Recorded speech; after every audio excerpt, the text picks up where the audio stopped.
Salut à tous les supporters de l'AS Monaco, j'espère que vous allez bien. Les autres, prenez place, il n'y a pas de souci, parce qu'en plus, on va parler de vous. Ouais, parce qu'en fait, il y en a beaucoup qui se sont demandé pourquoi je n'avais pas réagi aux demi-finales et à la finale de la Ligue des Champions. Ben déjà, parce que ici, c'est marqué AS Monaco, et en plus de ça, j'étais en vacances. Donc, tu vois ce que je veux dire? J'ai même pas fait de vidéo pour Monaco, je vais pas faire une vidéo non plus pour la Ligue des Champions. On est d'accord. Mais il n'y a pas de souci, vous voulez qu'on en parle, on va en parler. Mais je vous préviens, ça vaut risques et périls, les gars, avec moi. Alors, on s'était quitté aux demi-finales. Les gars, si vous avez peur de vous faire chier, regardez, vous avez l'académie de l'AS Monaco. C'est de là que sortent les meilleurs joueurs du monde. Voilà, tout à fait. Henry, Trezeguet, Badiachil, Christian Val, tout ta gueule! Ah, mais ça piaille, c'est très bien que dans un an, ils sont là avec 80 millions pour essayer de nous les dégoter. C'est n'importe quoi. Donc, on s'était quitté en demi-finale. Donc, demi-finale pour le Paris Saint-Germain, demi-finale pour l'Olympique Lyonnais. En plus de ça, je vous avais félicité parce que franchement, vous faites partie des 4 plus forts d'Europe. Donc, je suis désolé, ça mérite félicitations, même si j'ai des problèmes avec Olas, même si j'ai des problèmes avec le fait que le PSG, ils nous battent tout le temps. Enfin, voilà, il y a des choses comme ça, mais je peux que applaudir de telles prestations. Enfin, les prestations que j'ai vues de ces équipes-là, ça fait du bien. La Farmer League vous emmerde. Voilà, non mais c'est... Je savais que ça allait être très difficile pour les Lyonnais contre Shanks-Leroux. Ah, mais oui, bah oui, excusez-moi. Quand vous êtes dans le Nouveau Monde, les gars, vous rencontrez pas n'importe qui. Vous êtes tombé sur le Bayern Munich, c'était très chaud. Vous n'êtes pas des méritants, mais sincèrement, ils étaient trop forts pour vous. Et vous sortez quand même par la grande porte de cette Ligue des Champions. Et en plus de ça, vous avez atteint un niveau exceptionnel qui fait que vous faites partie d'un des 4 plus grands d'Europe pour cette année. Calme-toi. Les Parisiens, eux, s'en sont très bien sortis contre Leipzig, sans problème. Par contre, ils sont tombés contre le Bayern de Munich en finale de Ligue des Champions. Donc voilà, le Bayern de Munich, comment t'expliquer en fait? C'est voilà, faut savoir qu'en Italie, en Italie, Munich, ça se dit Monaco. Voilà, tout à fait. Donc il y a eu pour les Italiens PSG Monaco.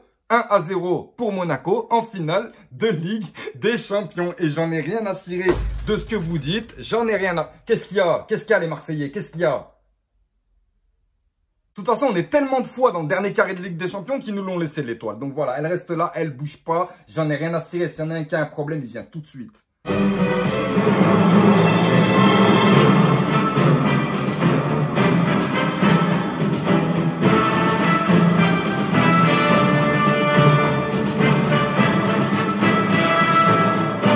Bon allez, trêve de plaisanterie, même si je la laisse, il n'y a pas de souci. Le Bayern Munich, le problème enfin c'est même pas un problème, c'est que le Paris Saint-Germain était largement à la portée du Bayern Munich et le Bayern Munich était largement à la portée du Paris Saint-Germain. À mon avis, ça s'est vraiment joué à très peu et surtout au niveau de la finition. Voilà, on a bien vu qu'il y a eu des gros problèmes de finition lors d'un match où tu n'es censé avoir aucun problème de finition. Une action, c'est censé être un but. Une finale, enfin déjà... Il faut savoir quand même que le parcours des Lyonnais et des Parisiens, pour certains disent qu'il est facile parce que c'est qu'un seul match, mais ça fait quand même plusieurs finales. Je ne sais pas si vous vous rendez compte, mais bon, voilà. En tout cas, le Paris Saint-Germain, malheureusement, passe à côté de cette finale. Et bon, bah après, ils s'en retrouveront que grandis. De toute façon, le fait déjà d'être arrivé en finale est une belle évolution pour eux. Non, par contre, l'étoile, elle reste là, je vous le dis. Rien à cirer, les Marseillais. Arrêtez de gueuler, j'en ai rien à foutre, moi. C'est dommage, c'est vraiment dommage pour le Paris Saint-Germain parce que un petit but à 0 alors qu'ils auraient largement pu égaliser, largement pu même gagner. Mais le problème, c'est que niveau finition, c'est pas normal qu'il y ait une finition aussi déplorable alors que c'est le genre de match où il faut qu'elle soit parfaite. Et le problème, c'est que il y a beaucoup trop d'occasions manquées du côté parisien, surtout qu'ils ont les plus belles et les plus franches. Et les Munichois, ils ont cette expérience de la Ligue des Champions, cette expérience des gros matchs, cette expérience de savoir comment gérer une finale, que ce soit au niveau du souffle, au niveau du score, au niveau de pas mal de choses.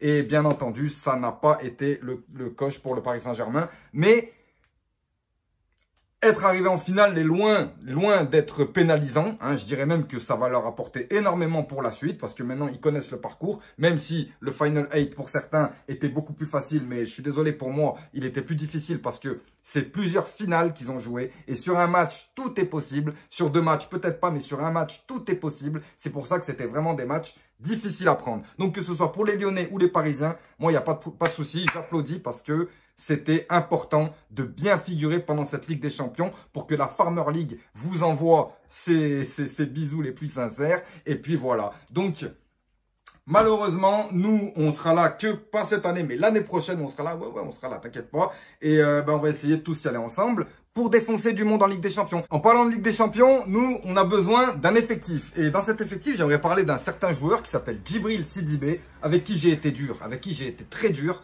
Et c'est vraiment dommage parce qu'il fait vraiment une année magnifique en 2017 et après, par rapport à sa blessure, le fait qu'il n'a pas voulu être opéré pour ne pas rater la Coupe du Monde, enfin, il y a eu pas mal de choses, on sait, vous savez, quand vous êtes proche des joueurs, vous savez qu'il y a beaucoup de choses qui rentrent en jeu dont les supporters ne sont pas vraiment au courant. Donc voilà, Djibril Sidibé, il revient avec une envie de jouer et une envie de bien faire. Donc, je sais que c'est un peu partagé, il y en a qui ont dit qu'il a fait un très bon match, d'autres ils ont dit qu'il avait pas fait un bon match, mais en tout cas, moi, si je peux retrouver le Djibril Sidibé de 2017, il n'y a pas de souci, je le prends. Donc, Djibril Sidibé va faire partie intégrante de l'effectif, ça fait plaisir. Ça reste un cadre de l'AS Monaco, un cadre qui a perdu son football comme la plupart des cadres pendant 2 ans. Et voilà, moi, je le vois arriver avec le sourire dans une équipe nouvelle, une équipe jeune, avec un nouveau coach. Et j'espère que ça va bien aller pour lui. On a perdu malheureusement Alexander Golovin sur blessure. Donc là, on n'a pas encore la date exacte de son retour. On sait qu'il est blessé aux ischio-jambiers. Et à ça, il faut rajouter Benjamin Lecomte qui d'ailleurs a fait un match exceptionnel contre Metz. Il me semble que c'est lui, hein, limite, qui nous sauve et qui nous sauvegarde ces 3 points. Et voilà, et Niko Kovac donc, et Benjamin Lecomte, ils sont covidés. Pas d'entraîneur, pas de gardien pour le prochain match. Et le prochain match, c'est contre le FC Nantes. Et je tiens à vous dire déjà, je pense que vous l'avez déjà vu, mais Nicolas Pallois a encore ouvert sa bouche. Eh oui, je pensais que Wissam Ben Yedder, il l'avait calmé l'année dernière, il lui a mis un crochet, il l'a blessé. Il s'est blessé tout seul.